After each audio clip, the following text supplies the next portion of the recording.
Hey there, welcome to Old Man Runner. Today I'm going to talk about Parkrun. First I'm going to talk in general about Parkrun, then I'm going to talk about my local Poolbeg Parkrun, and finally I'm going to talk about how I use parkrunning in my training and equipment testing. I'm making this video because recently I've been racing my nephew, the Jack 2.0.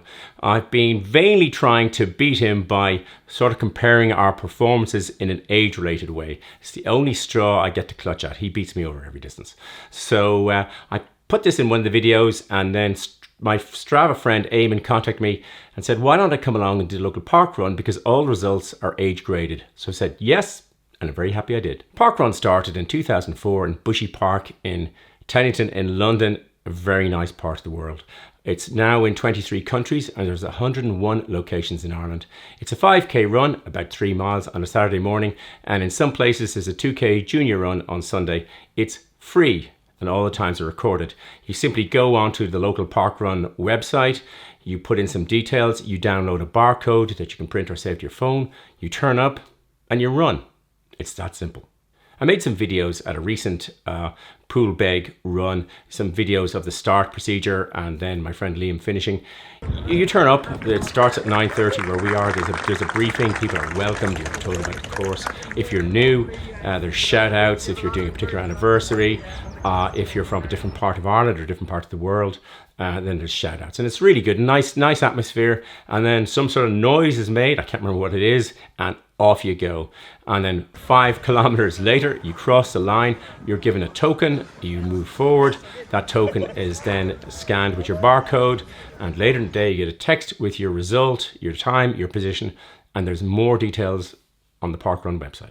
Parkrun is a stunningly, superbly organized organization. It really is super. It relies on a huge amount of volunteers. It's a registered charity. In the parkrun that I'm on, there's a person at every turn and there's a couple of people at the start-finish line. So there's a lot of volunteers, and I will volunteer in a couple of weeks. There's a great community feeling. People run with buggies and with dogs. That's usually at the back. There's not a heavy sponsorship. It's sponsored locally or supported by the VHI, a health insurer, and they give you some tokens every time you run. I think extra ones on bank holidays or public holidays. And so I don't know, I think eventually you can go towards, maybe it's cheaper healthcare or shoes or something. I don't know yet. There's also some support. There's Parkrun have teamed up or helped co-create something called CONTRA, a shoe running brand. I'm going to dive into more. There's some really good videos about ethical clothing. There's one by Tim SOAR, who's involved from SOAR running. So it's a really good, well-run organization. If you watch these videos regularly, you'll know I like data, lots of data, and the 5k at Poolbeg is perfect for data capture. It's timed, and there are paces, which helps if you're looking for a pacing strategy. My time is timed, and everyone else's time is timed, and I'm also timing my chorus pace too, and the stride connected to my my stride footpod connected to my Apple Watch. So I've got a lot of data, and then I also go out and I run it as well as the regular runs. I sometimes, in the regular park runs, I sometimes run the same course. I did it this morning at an easy pace in my Brooks Hyperion tempo, and I'll show you the data here so you can see a map of the course, and I think that you'll also see with a picture and a map. And then I'll show you a video now of the actual course itself. So this is Poolbeg this morning. It's a nice panorama along the start-finish straight at the edge of the seafront, and the gun goes, well, it would go in the race, and we're off setting to watch. And so it's a kind of straight down here. It's basically a kind of looped course. It looks like I'm flying along on the left, but I'm running at a fairly average pace and zigzagging. In the race itself, there's a couple of hairpin bends here, but one of the things is that you're always passing other people who aren't involved in the race. So you have to sort of take a bit of care. This is a fairly lightly loaded morning. It's a Wednesday or Thursday morning and there's not that many people around. But on a Saturday, there could be quite a few people. This is taken at about 7:30 in the morning, and you would usually be racing at 9:30. But it's an hour path, so overtaking isn't that easy. And this is the bit that I really, really enjoy. I love running up this hill. I just, somehow or other, I've always loved hills. So I always love running up here, and then you turn around, that's exactly the halfway point. You head back down the hill, hoping to gain what you lost in the uphill. I don't think you ever will.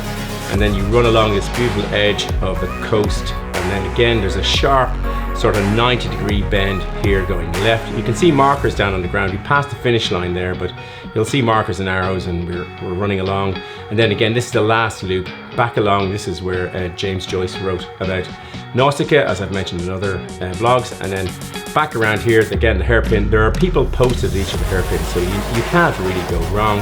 And then you come along here and then turn to the left for the final blast along the finishing straight for after a very enjoyable 5K run. As you can see, it's a really beautiful course. I love hills. I used to love running up Primrose Hill in London. And I don't know, when the hill comes halfway through, exactly halfway through, and I love charging up it. When the results come through, as I mentioned before, they're age graded. So they know by your age group, divided into 5-year stints, what the fastest time a person could do it, and they give you a percentage value.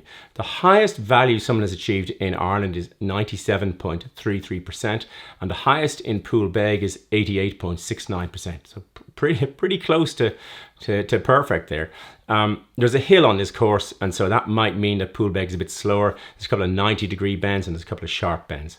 So possibly not the fastest course to try if you're looking for a record on it. There have been 5,320 finishers. I'm 291st at 72.16% of the performance. And again, you can do all this in your parkrun. You see all this. I'm going to chase Eamon. He's at 265 at 72.48%. I know he's much better than that. I know he's sandbagging or something, or he's just running for fun. But he's much faster than that. But it's a target. And then my friend Neil is just outside the top 200. So I'm going to chase those.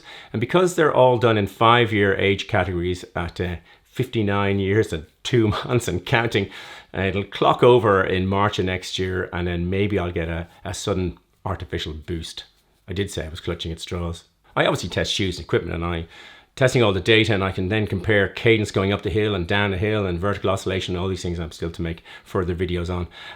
But because it's a short race, you can learn a lot of things a lot faster. So for instance, in 2 of these short races, I did learn that if I went out slower, I'd finish faster. I tried in 6 marathons and completely failed to go out slow and finish fast. I'll probably fail again, maybe fail a bit better as the phrase goes.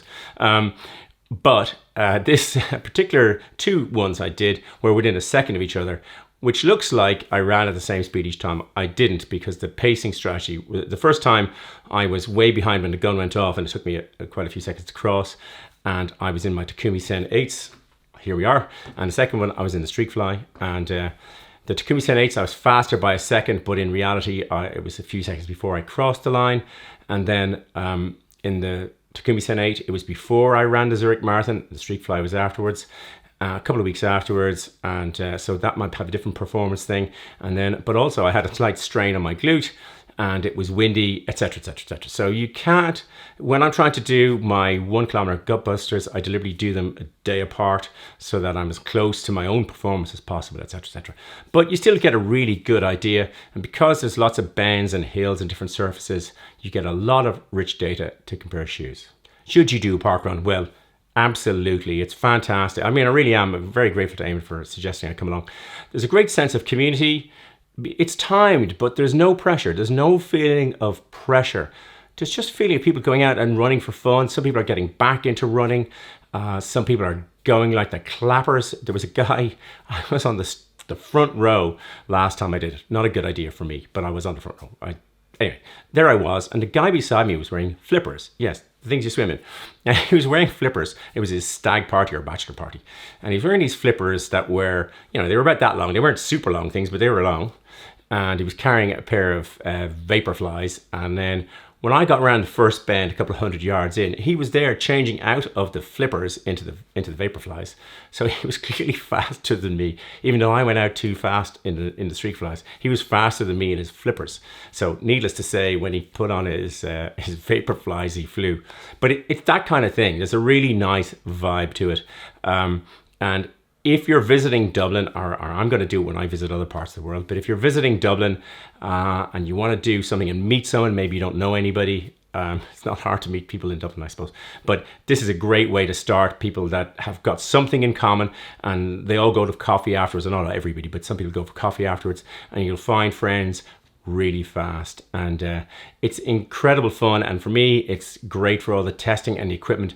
It really does help me get up and out on a Saturday. Most Saturdays I'm trying to film shoots or make some of these videos, and so when I'm not, I can just nip down, and some days I will be really raring to go when something does a lot of shoes I've backed up to test, and other days I will just run around for the fun of it. As I said, I run the area very regularly anyway, so this Saturday I'm going to try and do it in the Alpha Flies.